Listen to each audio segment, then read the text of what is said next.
here at the desk before the game was that it would be very difficult to them. So what did it come down to?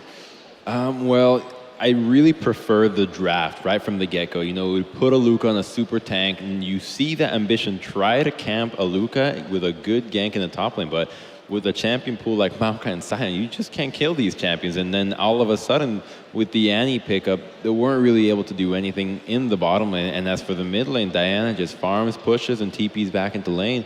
Not much of an early game plan from CJ, and eventually outscaling. Yeah, and you know, for me, just watching CJ over the course of this weekend, I've been really unimpressed with Mad Life and Ambition's synergy in terms of getting wards in. They're not really working together as a unit to walk deeply into the enemy jungle or to try and contest vision. Even in that game, we're basically talking about a team that was just formed, who, especially in the early and mid game, had greater vision control than CJ. That's just inexcusable. A very poor play from CJ. Yeah, and I want to pick on Mad Life again a little bit, though. The Annie is kind of similar into the Leona with the engage and the Tibbers and the AoE stun, but you die faster as Annie, and that's what happened a couple of times. Well, I mean, we talked about it during the draft. I think the Nami was definitely the better choice here. That's what I would have gotten. It would have been eliminated a lot of the contests and these chokes. Could have been more easy to kite back the Sion, but also, I think they just got a little dazzled by TSM, honestly, because you saw that really good synergy between Annie and Victor, but they were just not able to pull it off.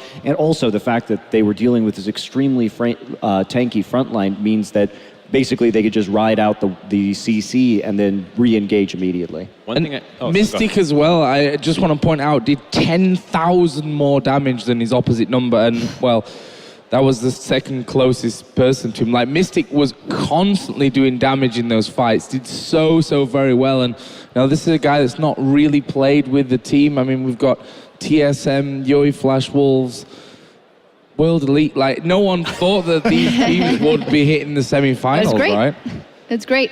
A lot comes down to well, we see ADs that have been underperforming a lot. When the Sivir pick comes in and your team just gets those kills off or gets those engages that you want, it's just a lot easier for them as well. One of the things that I really liked is how World Elite chose to play against the Annie. Now, we did touch upon that we thought that the Annie was not a good pick, but World Elite using the Jarvan ult to constantly burn the Flash, and same goes with the Sion ultimates and teleports.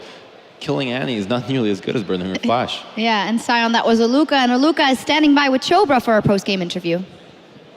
Thank you very much, Shox. And wow, we have both the underdogs of each group.